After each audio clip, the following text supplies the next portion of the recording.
a substance that can turn base metals into gold and grant you eternal life. The Book of Aquarius contains the instructions for the Philosopher's Stone.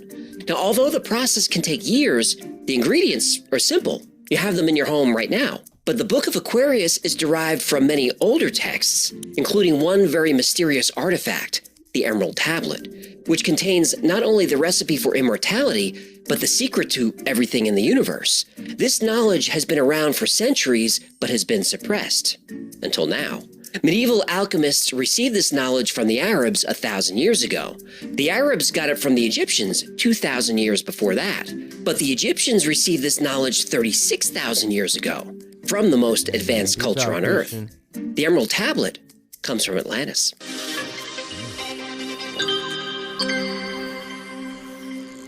For hundreds of years, the recipe for the Philosopher's Stone was the most sought-after secret of alchemy. According to legend, this substance could turn ordinary metals like lead and iron into gold. The Philosopher's Stone was also called the Elixir of Life because it could restore youth and even grant immortality. Nice. For centuries, alchemists attempted to create the stone, breaking down, distilling, and combining different materials in pursuit of this goal. This actually led to the creation of chemistry. Now, this might sound like hocus pocus, but some of the most brilliant minds in history believed in the Philosopher's Stone and dedicated a large portion of their lives in pursuit of it. Some became so infatuated that it drove them to the brink of insanity. Isaac Newton is remembered for his contributions to mathematics, astronomy, and physics, but he was also interested in alchemy. Newton spent the last 30 years of his life obsessed with the Philosopher's Stone.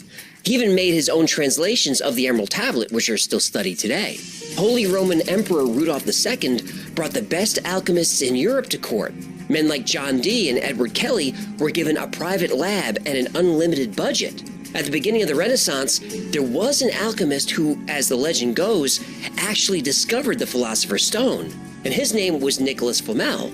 Now he gave it to Dumbledore. What? Well, he actually puts it in Gringotts' vault, and then Hagrid fetched it for him. Now, I don't think that's... But Voldemort wants it, because he's stuck in the back of Quirrell's head, right? Then Hermione gets them past the Devil's Snare, and then Ron plays wizard's chess. By the way, he used the Nimzowitsch defense as an opening gambit. You don't see that much with wizard's chess. Now, if you believe in the legend or Harry Potter, Nicholas Flamel didn't die in 1418. He succeeded in creating the Philosopher's Stone, and he and his wife Perenelle are still alive and out there somewhere. Whoa, 600 years is a long time to be married. I guess it is. A long time. Mm-hmm. So. You're talking about Billy Carson, my man. I already know you're talking about Billy Carson. So very long. A long time. Ever since man realized that his life was finite, the human race has been fascinated with the idea of extending their lifespan, or even achieving immortality. The legend of the Fountain of Youth has been around for hundreds of years, and now we have cryonics, which is freezing a body at the moment of death in the hope of reviving them at some point in the future. Or mind uploading, which will transfer a person's consciousness to a computer, and then at some point transfer that consciousness back into a human or part human, part robot body. But it all started with the Emerald Tablet. Written by the Egyptian god Jehudi, more commonly known as Thoth. Thoth was one of the most important gods of ancient Egypt. He was worshipped before the age of the pharaohs, so before 5000 BC. Thoth was the god of magic, wisdom, and the moon. He was usually depicted as a man with the head of an ibis. IBS? Ibis. What'd I say? Thoth created writing and hieroglyphics. He wrote the Egyptian Book of the Dead. The Egyptians claimed he invented science, religion, philosophy, and, of course, alchemy. Greeks call him the inventor of astronomy, mathematics, civilized government, and the alphabet. Kind of an overachiever, this Egyptian, eh? Well, that's what's interesting. Thoth wasn't actually a god. He wasn't even Egyptian. He arrived in Egypt many thousands of years ago, and he brought with him knowledge and wisdom from his own country. Which is? Thoth is from Atlantis. Yahtzee! Plato described Atlantis as being divided into 10 kingdoms, each with its own government, its own rulers, and its own purpose. One of these kingdoms was the island of Undal, which was the Atlantean center of philosophy and science. Thoth was born 36,000 years ago on Undal in the city of Keora. Keora was a community of scholars, scientists, and priests. Thoth was trained by his father, Thotme, who was a very important figure in Atlantis. Thotme was one of the children of light, who were an advanced race that lived alongside humans. The Children of Light provided the human race with science, language, and eventually technology. Some have said these beings were extraterrestrials, or the Anunnaki, or both. Though the Children of Light weren't gods, they would appear godlike to any normal human. But these are mortal beings. They're born and they die, just like we do. Whoa. But if he could die, how was he in Atlantis 36,000 years ago and then in Egypt 5,000 years ago? I'm getting to it. Sorry, go ahead. I like this story. I thought you would. Anyway, Thoth's father Totme was the keeper of the Great Temple, which means he was a high priest who carried messages to the human race from the Children of Light. Wise were we with the wisdom of the children of the light who dwell among us. Strong were we with the power drawn from the eternal fire. And of all these, greatest among the children of men was my father, Thotme, keeper of the great temple, link between the children of light who dwelt within the temple and the races of men who inhabited the 10 islands. The 10 kingdoms of Atlantis were created by an entity named Horlet, sometimes called the Dweller, and Thoth spent many years with the Dweller learning the art of wisdom. Thoth excelled in his studies and was finally invited to the halls of Amenti. It's there where Thoth is given the key to life, immortality. And he, like the other Children of Light, can reincarnate every 100 years. Now, as an immortal, Thoth is responsible for keeping the ancient knowledge that he's been taught. Then, a great flood destroys Atlantis. Well, how long ago was that? 13,000 years ago. Oh, and when was the Younger Dryas? 13,000 years ago. Uh-huh. Yet another flood myth takes place during a period of time known as the Younger Dryas. Every culture on Earth has the same flood myth. Anyway, in order to preserve the knowledge and culture of Atlantis, Thoth is one of the teachers sent out to establish new colonies around the world. One of these colonies is in South America. Another is in Central America. Thoth travels to a land the Atlanteans call Kem, but we know it as Egypt. You know, according to Billy Carson, that's is where Jesus learned. He learned from the school that Thoth invented in Kemet, or Egypt. Yes, so that's where Jesus disappeared off to, according to Billy Carson. Now, like I said, take it with a grain of salt. But yeah, that's where Jesus was, and he learned how to heal people and walk on water and all that crazy stuff. Thoth took with him a tablet carved out of green emerald. And this is his interpret of the emerald tablet. Though some believe it might have been crystal. Others say the tablet was made of orichalcum, a valuable ancient metal that, according to Plato, was mined in Atlantis. On this emerald tablet, Thoth wrote the secrets of the universe, including the key to immortality. This knowledge would become the foundation for ancient Egyptian alchemy. Now, for centuries, Thoth would reincarnate into different bodies, sharing his wisdom with a select few. Usually he was born in Egypt, but sometimes his mission would take him to other parts of the world. And that takes us to ancient Greece, where the Emerald Tablet makes its first appearance. The Emerald Tablet, also known as Tabulus Margidina in Latin, is only 24 stanzas of text. But hidden within those few stanzas is the secret to immortality.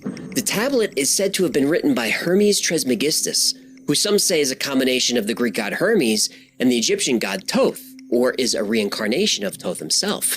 Hermes Trismegistus is the author of a group of texts called the Hermetica, and from these we get Hermeticism, a set of spiritual concepts and practices characterized by a belief in the unity of all things in the universe. Which I am ironically reading currently. Because, yeah, I am kind of reading that. Because in the the Kabbalism or whatever, how they was explaining where all religions came from these religious texts from back in the day.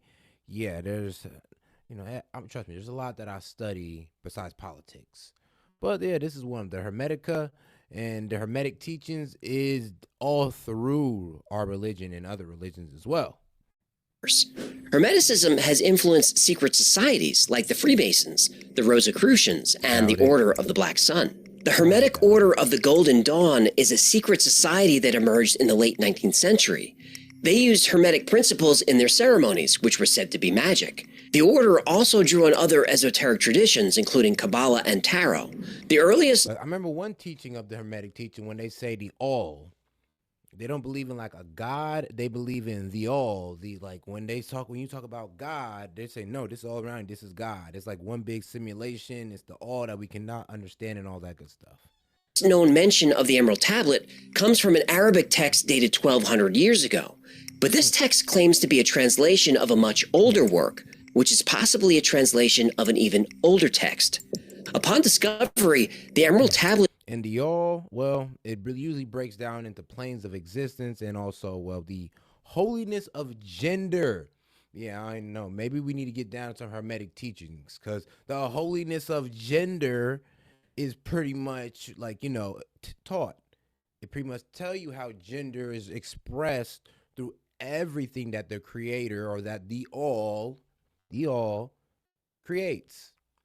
If you really do think about it, how we reproduce, so it's got to be a man and a female. The animals follow the same thing. Even the damn germs kind of follow the same thing. It's all based upon this one creator's, I guess, the way they wanted it is to be two genders. I don't know. The transgenders, you may not like that, man. Take that up with the all. It became one of the most studied documents by Islamic and European alchemists. It also became popular with occultists who often used the motto, as above, so below, which is the second verse of the tablet. But these were all just translations. The original tablet was lost.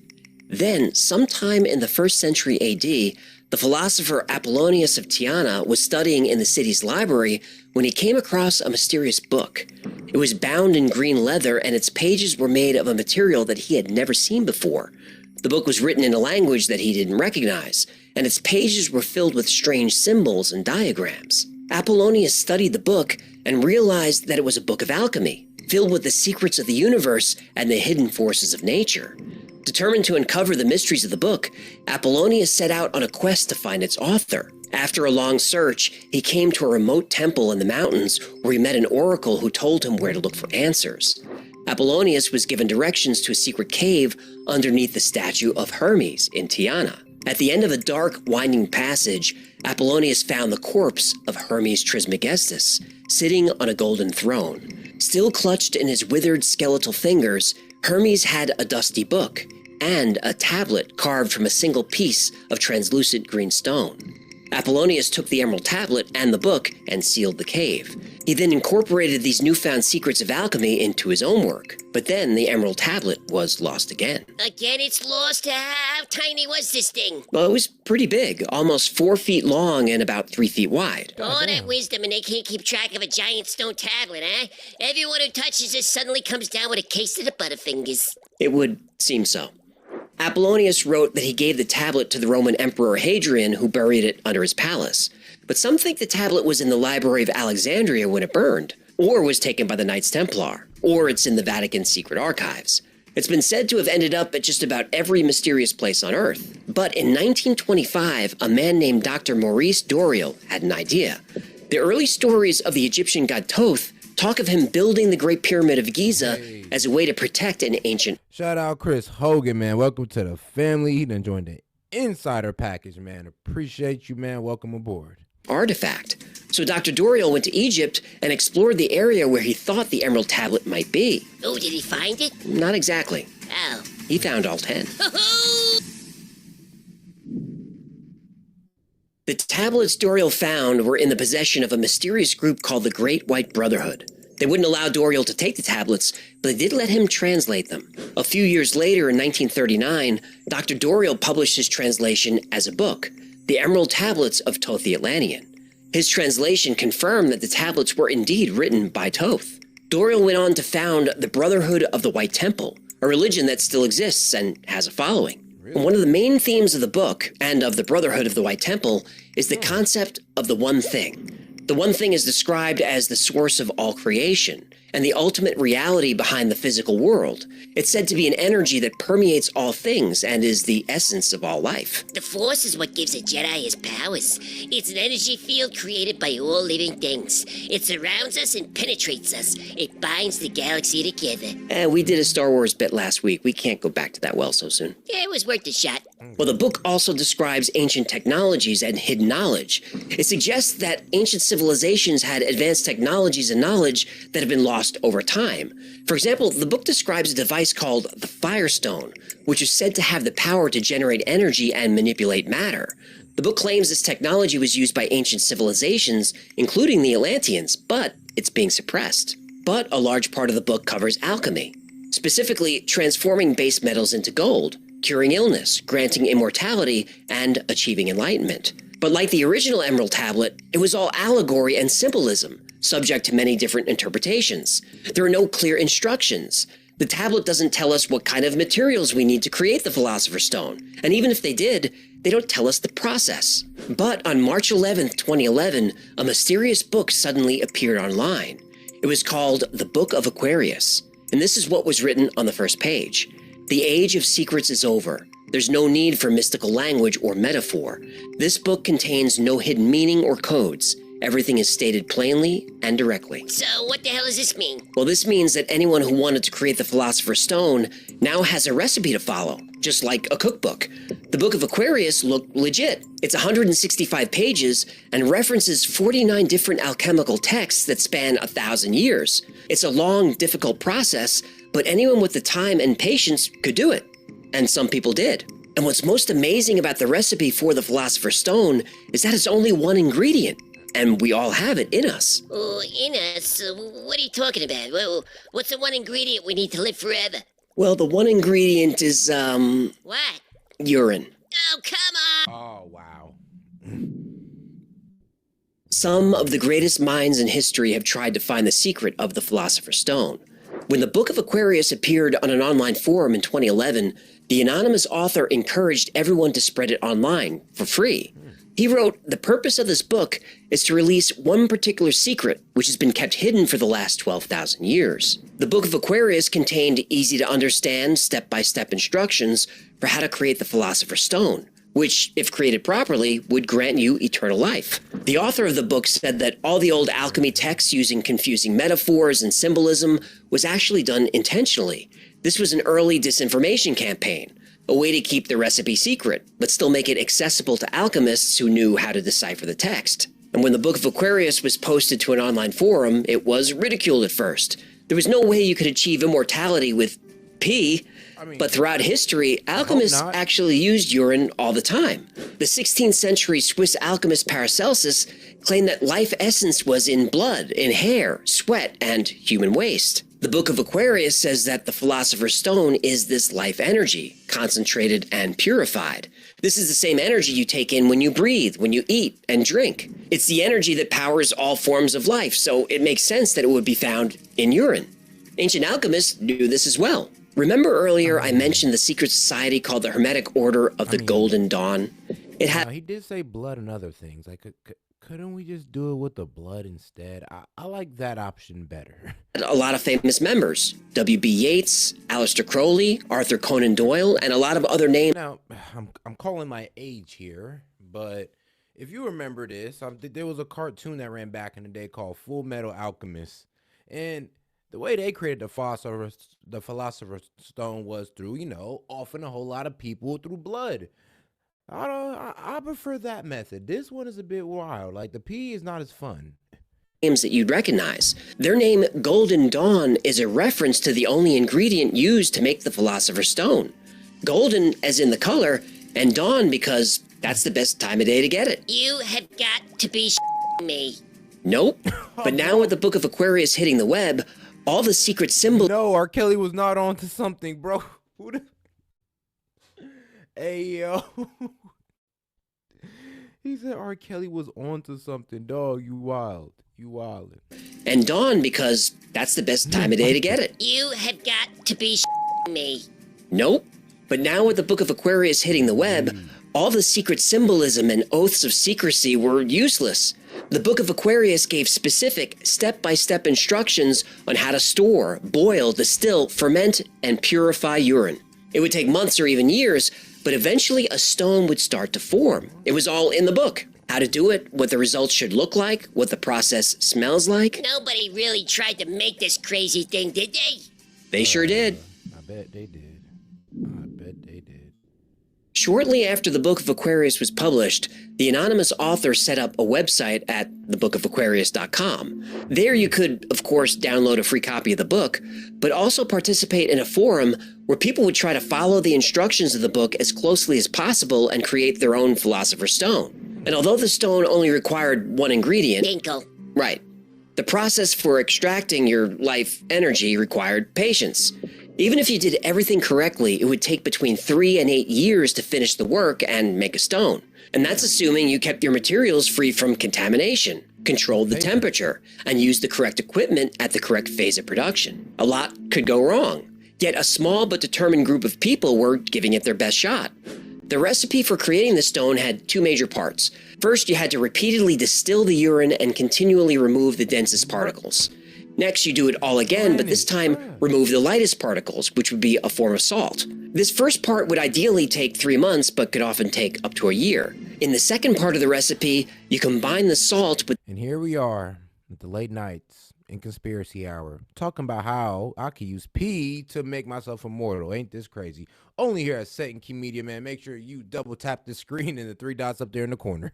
The distilled urine and put it on a low and continuous heat.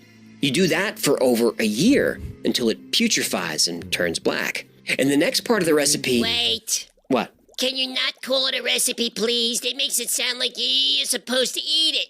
Well... What? No. What? When you're done with the process, you do eat it. Ugh, I'm gonna be sick. What's your problem? You're swimming in half the recipe right now. It's not the same thing. I got bubbles. I got filters.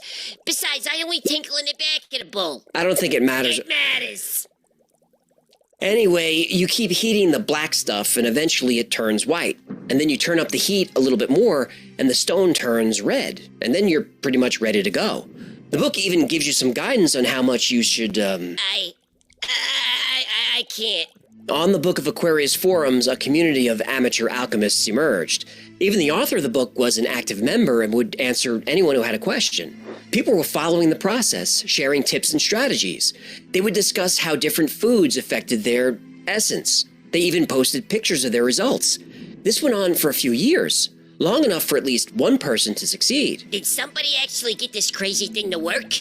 Well, nobody knows, because suddenly and without warning, the Book of Aquarius website was gone.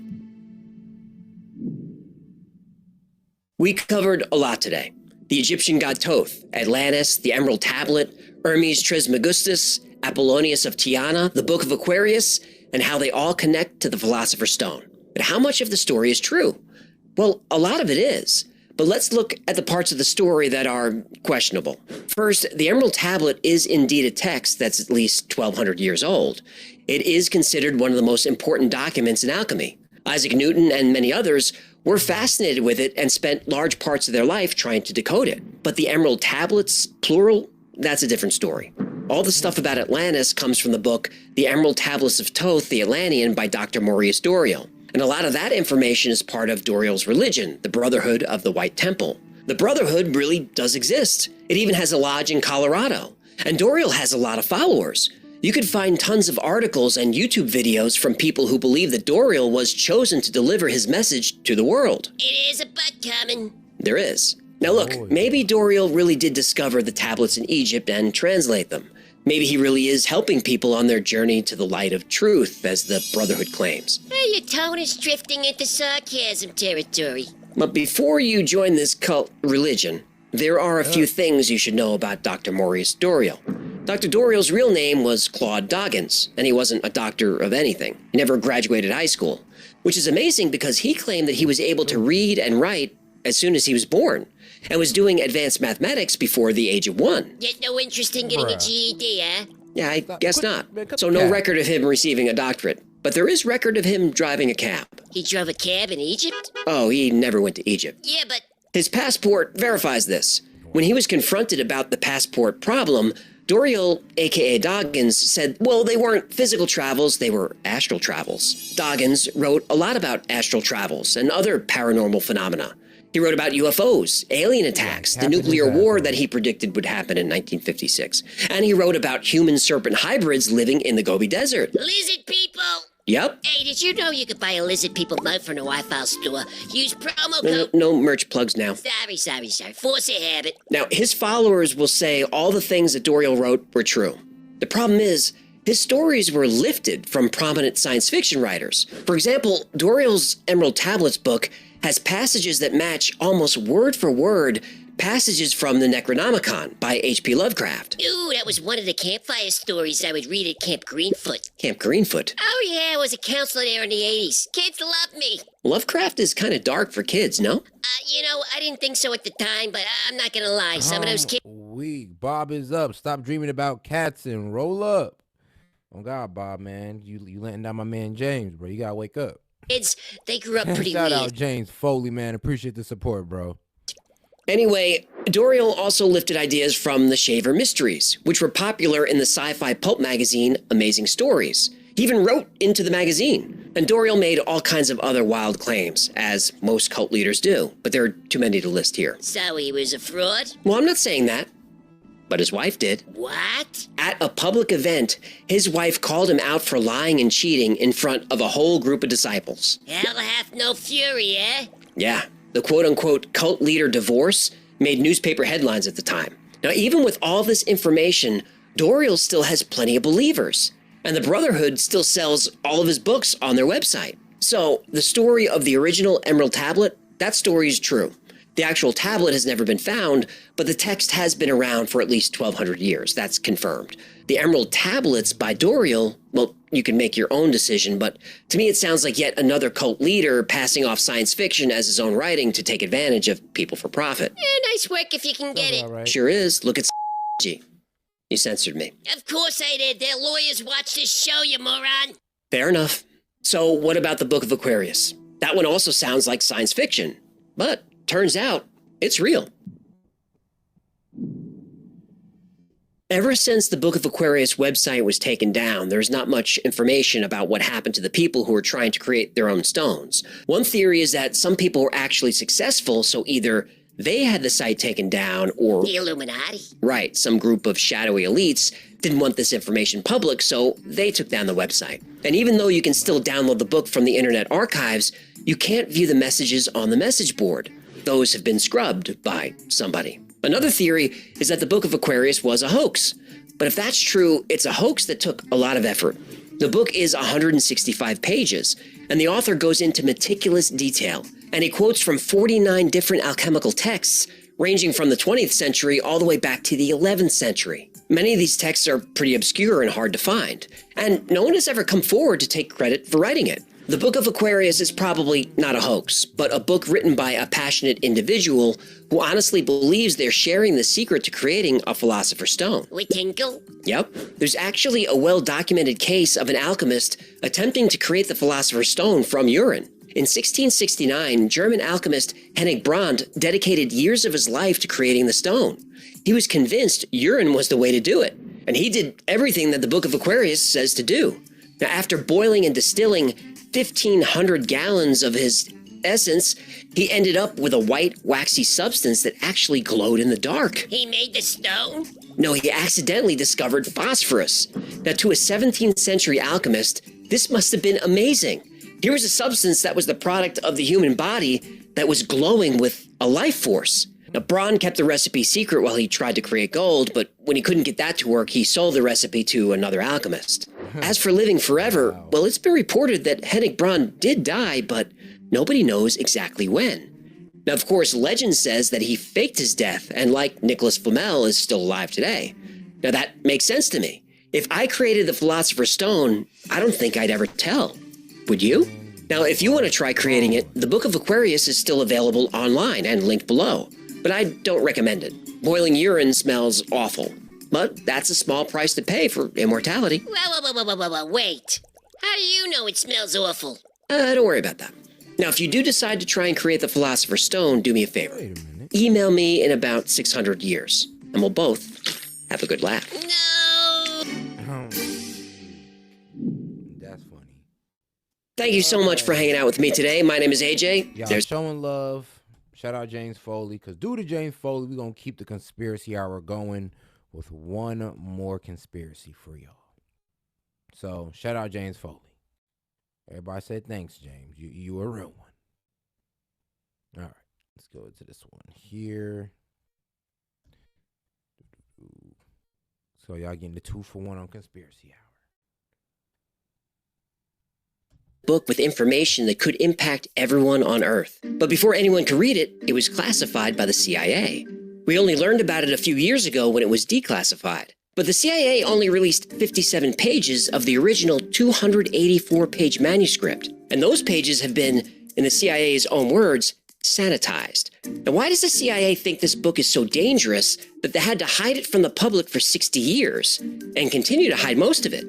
Well, it's because the man who wrote it describes the end of the world.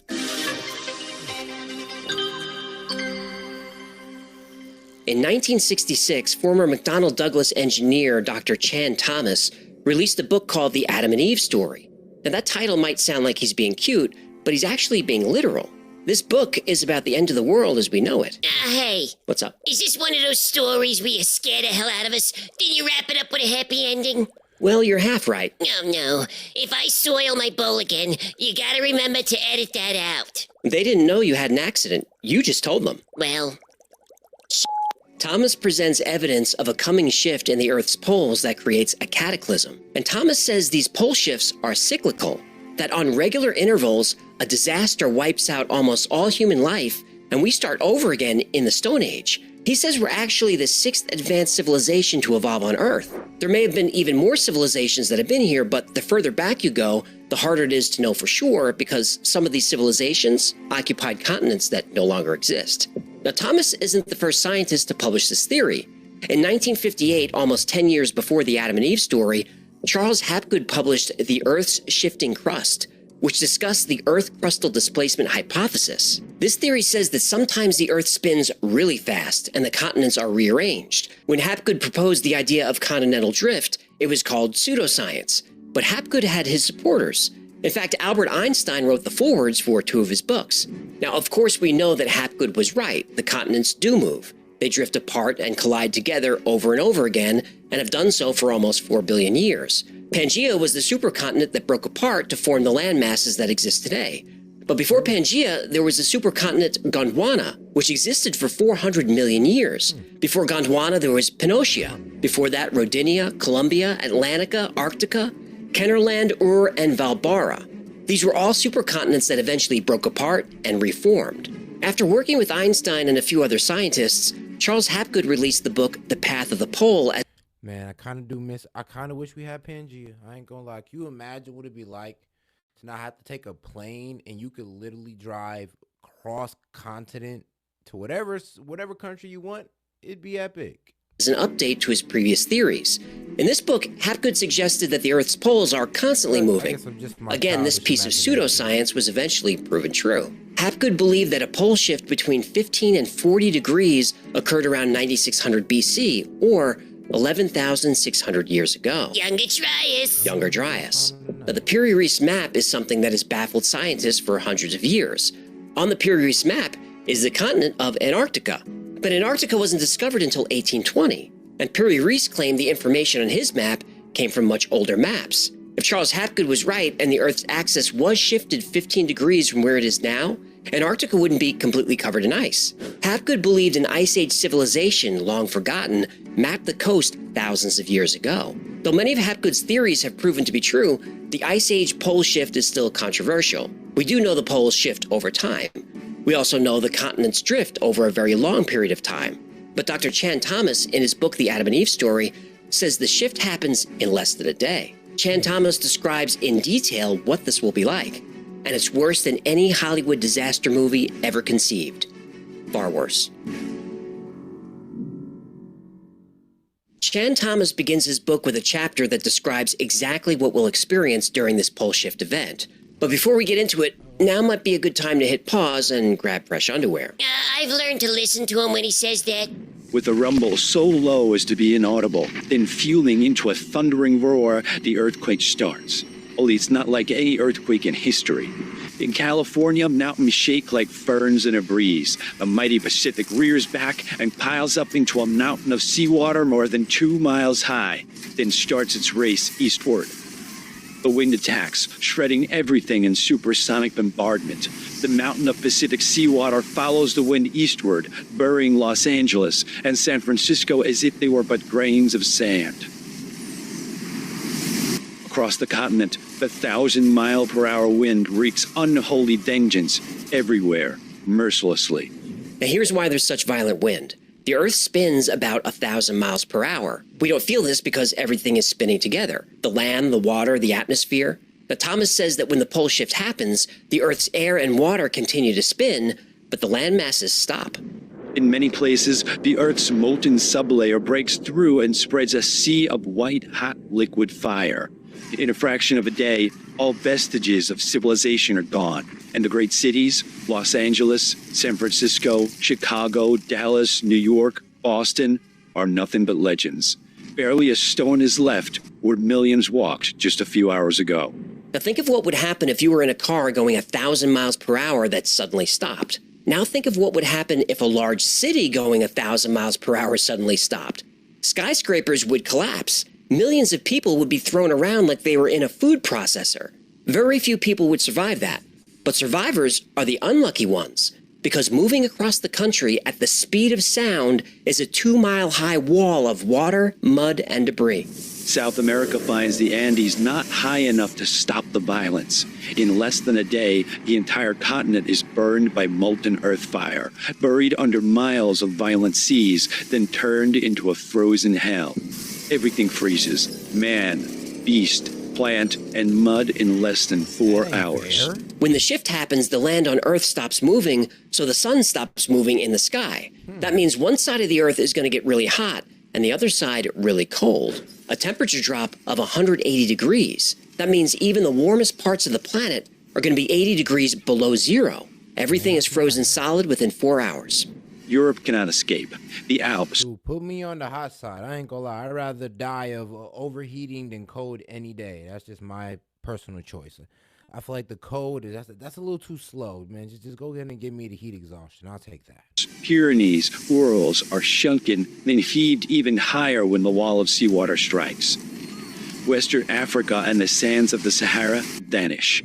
The fury marches on for 6 days. During the 6th day, the ocean starts to settle. The Bay of Bengal Basin just east of India is now at the North Pole. The Pacific Ocean just west of Peru is at the South Pole. New ice caps begin to form in the new polar areas. Greenland and Antarctica, now rotating equatorially, emerge with verdant tropical foliage. Thomas is predicting a 90-degree shift of the Earth's axis, basically turning the planet on its side. The poles move to the equator, and the equator moves to the poles. New York lies at the bottom of the Atlantic, covered by unbelievable amounts of mud. Of San Francisco, Los Angeles, Chicago, Dallas, and Boston, not a trace is left. The cataclysm has done its work and drives the pitiful few who survive into a new Stone Age.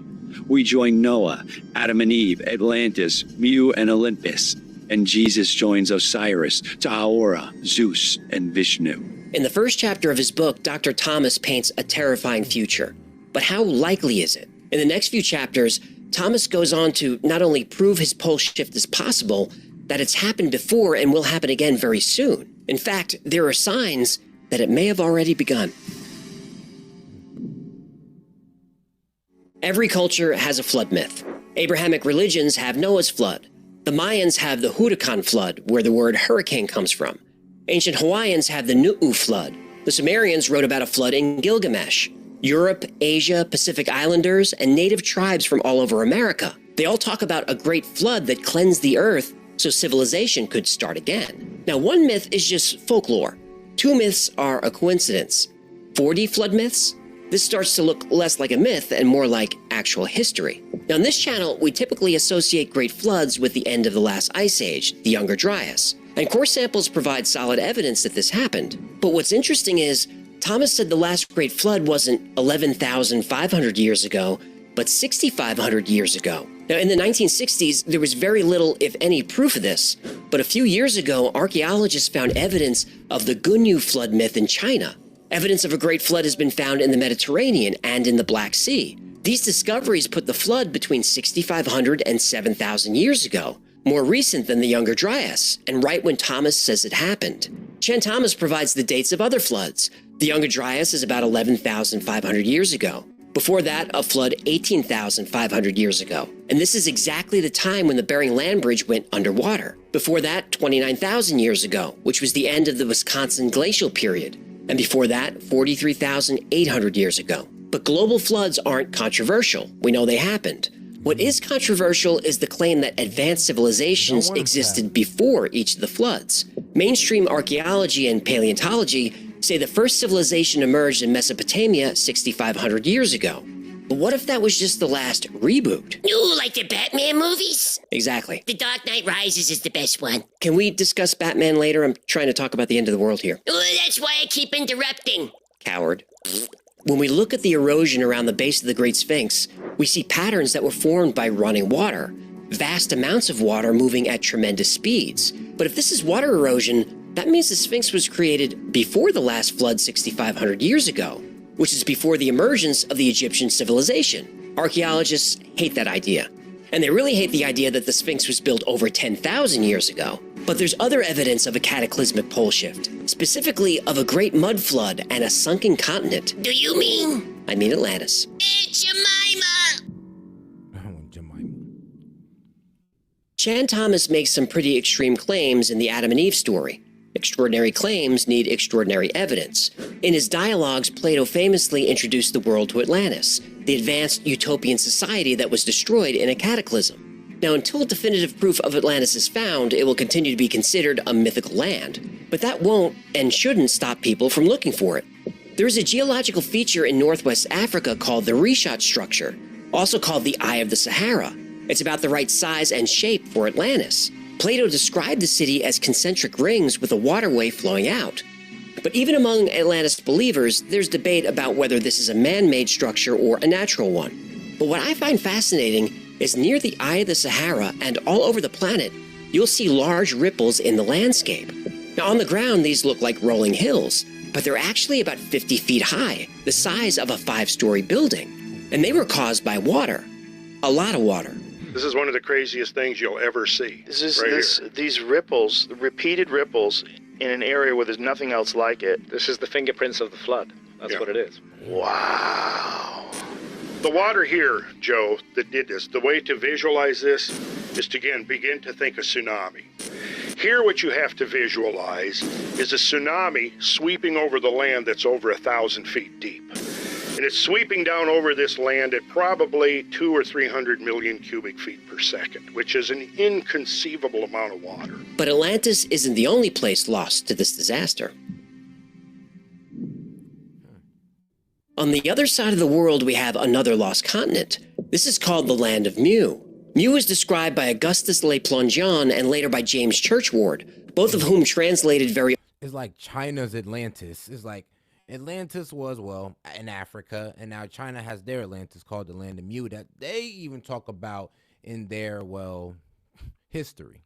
old texts from A long, long, great history. I ain't gonna lie. Shout out to Asians. the Maya and India. Both of these cultures on opposite sides of the world describe a vast continent in the Pacific that reached Hawaii in the north, and as far south as Easter Island, and as far west that it almost reached the islands of Japan. James Bramwell and William Scott Elliott, both proponents of this theory, claim the continent was destroyed in a cataclysm 11,500 years ago. There's that date again. The Yonaguni Monument off the coast of Japan is said to be the underwater ruins of Mu. Nam Madol in Micronesia is considered to be the southern part of Mu. The site is full of structures made of enormous logs of volcanic rock. Nobody knows who built this or how, but their society was advanced. Just recently, LiDAR imaging from the air shows that at one time, Nam Madol had an artificial irrigation system that could bring fresh water to residents all over the area. The eastern part of Mu is Easter Island, and there could be evidence of a cataclysm there. On Easter Island are the Moai statues, and you've seen these. It's lots of heads, about 1,000 actually. And most people don't realize that these statues have bodies buried deep underground. So there are two options. One, whoever built the statues first dug holes, then buried 30-foot tall, 80-ton statues up to their necks, then filled in the holes. Or two, the statues were completely above ground, but at some point were buried by something. And look at Easter Island. It's a tiny island in the middle of nowhere. At one point, 12,000 people lived there. Where did they come from?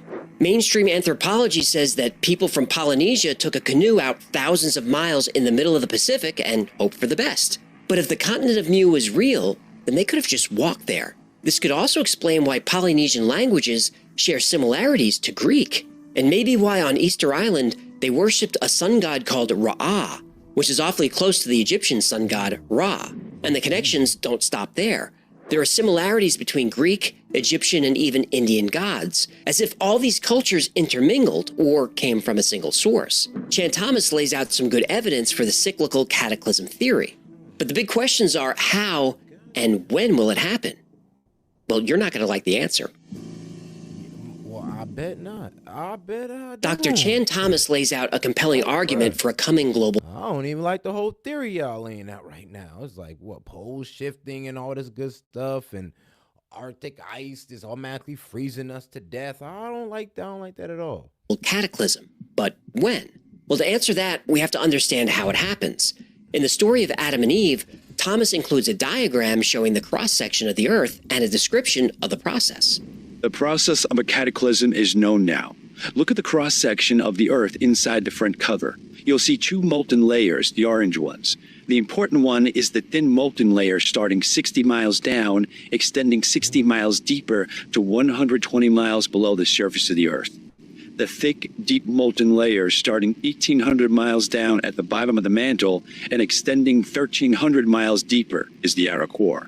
Seismology has proven these two orange layers to be molten, and they are white hot, over 2,500 degrees Fahrenheit. Now, Dr. Thomas was able to predict seismic activity all over the world.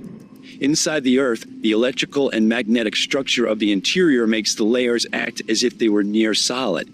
As long as the magnetic and electrical structure of the Earth maintains its orderliness, it keeps rotating on axis in a normal manner. Every few thousand years, the magnetic and electrical orderliness in the shallow molten layer is disorganized, to the extent that the shallow molten layer is allowed to act as a free liquid, which then serves as a lubricant for the ice caps to pull the shell around the Earth's interior so as to have the ice caps shift about 90 degrees into the torrid zone. When this event occurs, the layer beneath the Earth's crust turns from solid to liquid. Then the land masses can slide around freely, and the weight of the ice caps then yanks the Earth off axis. In 1/4 to 1/2 a day, the geographic poles move to the torrid zone, and all hell lets loose. Well, that's an understatement. The atmosphere and the Earth's oceans don't shift with the shell. They just keep on rotating west to east, and at the equator, that speed is about 1,037 miles per hour. So while the shell shifts with the poles going to the equator, the winds and oceans continue eastward, blowing and flooding across the Earth at supersonic speeds, inundating continents with water miles deep, destroying everything with which man has ever dealt, including himself. That's a summary of the process. Oh, when is all this supposed to happen? I need time to get a steel-reinforced bow. Well, Chan Thomas updated his prediction in 1993 and said the shift would happen in 7 years, around the year 2000. He mentioned that Nostradamus and Edgar Cayce made the same prediction. Yeah, but that's over 20 years ago, which means we're due. We're due. There's a lot more to the Adam and Eve story, but those are the bullet points. And if you want to read the entire book, there are links below. So, should we panic? Well, let's address a few items in the book and see how they compare with known science. But first, let's clear up a few things. I told the story based on what's in the book and in the articles and videos floating around the web. The videos aren't completely accurate. First, you'll hear that Chan Thomas is a made-up name. Because the subject matter was so explosive, he wrote the book under a pseudonym. Well, this isn't true. Dr. Chan Thomas was a real person. Chan is a nickname. His full name was Dr. Chauncey Powers Thomas. He was born in Missouri in 1920 and passed away in 1998. He was married and had children and grandchildren. He was an electrical engineer and he did work for McDonnell Douglas.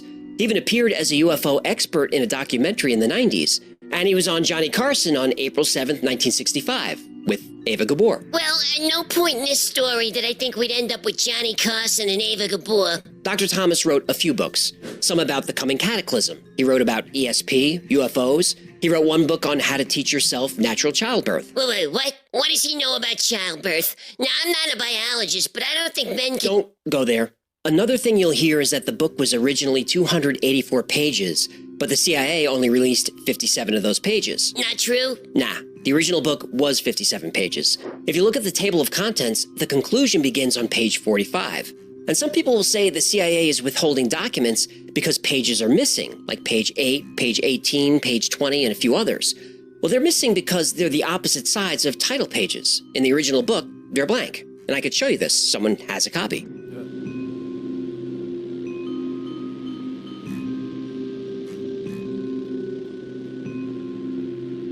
So the CIA document is the whole thing. Oh, then why classify it? Well, that's a bit of a mystery. Aha! What was classified was the book, an inter-office memo with a shopping list for some tools and car parts, and a folded-up article snipped from People magazine. Well, that's pretty random. Yeah, if I had to guess, this document was in the possession of a caseworker and it was classified just as a matter of course. In 1966, the year it was classified, Dr. Thomas was working at McDonnell Douglas on UFO and anti-gravity technology. He also worked as a project engineer at Bell Labs on a missile guidance system. Chan Thomas was known to be highly intelligent, but very eccentric.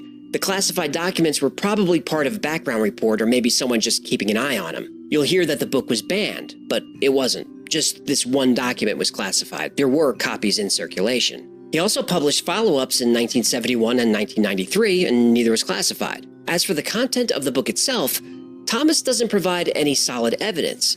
He makes a lot of deductions from old texts, some of which are pretty big leaps, and it seems like he's borrowing ideas from other catastrophists like Hapgood, Immanuel Velikovsky, and a few others, but he's cherry-picking his favorite parts without giving specifics. For example, his theory about the ice caps knocking the Earth off axis, well, that comes from Hapgood's first book. But after working with scientists, including Albert Einstein, Hapgood issued a follow-up book that explains how he got that wrong. But Dr. Thomas, he sticks with the story. And the liquid crust bit he talks about, he says the Earth's magnetism and electricity become disrupted.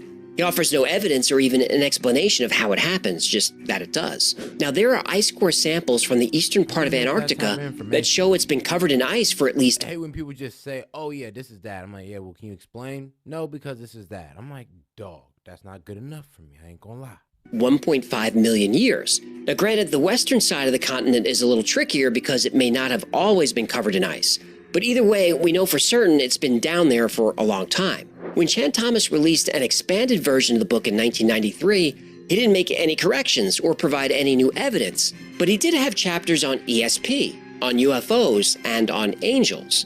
It doesn't read as scientific at all. In fact, it's a hot mess. He jumps all over the place without a cohesive narrative. It feels like he gathered a bunch of ideas he had over the years and then threw them into one final book. So, 2 questions. Was Dr. Chan Thomas a serious researcher? No. But is there evidence to support some of his claims? There is. Now, I don't believe Dr. Chauncey Powers Thomas was a serious researcher. Whether he really had ESP or not, I'd rather not get into it. But some of the claims he makes in his book have been proven possible. We know that global floods have happened. The evidence is everywhere. But these floods, specifically from the Younger Dryas, were not from the oceans. They were from the rapid melting of glaciers. Still, they were destructive. They really did create tsunamis 1,000 feet high, and they really raised the sea level hundreds of feet. He says the temperature drops so much and so quickly that everything is instantly frozen solid. He talks about woolly mammoths being frozen with buttercups in their mouths. Now, this is true. Mammoths have been discovered that were frozen in the middle of eating. Now, it takes a long time to freeze a steak, but to flash freeze a mammoth, those conditions would have to be extreme. According to Thomas, seismic activity is one of the reasons the Earth's axis shifts. This is also true. NASA found that the big Indonesian earthquake in 2004 shifted the North Pole about 25 centimeters east, and the Earth's rotation sped up, which decreased the length of a day by 2.7 microseconds. In 2010, an earthquake in Chile did the same thing. The Earth's axis shifted and the day was shortened again. In Japan the following year, it happened again. Is this a concern? Not really, no. Earthquakes speed up the Earth a little bit, but the moon slows it down. Things stay pretty well balanced. The shifts aren't anything to worry about. Now, the shifting magnetic poles, that is a concern. We know the Earth's poles flip-flop. North becomes south and vice versa. And geologically speaking, it happens a lot. It's happened hundreds of times. On average, the time between shifts is about 300,000 years. But we haven't shifted in almost 800,000 years, so we're way overdue. Now, how do we know it flipped? Well, because when lava cools, it creates a record of the orientation of past magnetic fields, like a tape recorder records sound. Ooh, that's pretty cool, actually. The poles are always moving. In the early 1990s, the North Pole was drifting about 9 miles per year. But that's been steadily increasing. In fact, GPS is updated periodically to account for this. But GPS was being updated every 5 years, then every year, and now every 6 months.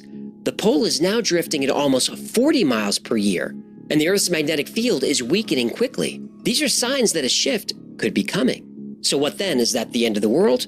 Well, life will go on. Animals that navigate using geomagnetism will be confused, but in a generation or two, they'll figure it out. Animals that don't use magnetism probably won't notice a difference. The geologic record shows no major die-offs during pole shifts, and our species has lived through a few shifts the past 3 million years, and we're still here. Ugh. But Oh no. our ancestors didn't have satellites or GPS or planes. A lot of our technology is going to go haywire, but code can be rewritten and software can be patched. The real danger is in between the shifts. As we approach a pole shift, the Earth's magnetic field gets tangled up and extremely weakened. This leaves us vulnerable to solar activity. Solar winds, storms, coronal mass ejections, these are bad. Without our magnetic field to protect us, satellites will get fried if they're not hardened. Rates of cancer will increase dramatically. And if you think climate change is a problem now, Climate change is not a problem now. yeah, it is. Don't be a sheep. Either way, the climate will be very unpredictable. But the biggest danger is our power grids. High enough solar activity could knock out all electricity on Earth for days or weeks, maybe months in some places. To say there will be civil unrest is a huge understatement. When Dr. Chan Thomas released his book, The Adam and Eve Story, it was dismissed as pseudoscience. But in the 50 or so years since it was published, a lot of his claims could be proven. It would seem that, in some cases, the difference between pseudoscience and real science is just time. And if just a fraction of Dr. Thomas's predictions come true, our time is running out. Thank you so much for hanging out with me today. My name is AJ, that's Hecklefish. This has been the Y-Files. If you had fun or learned any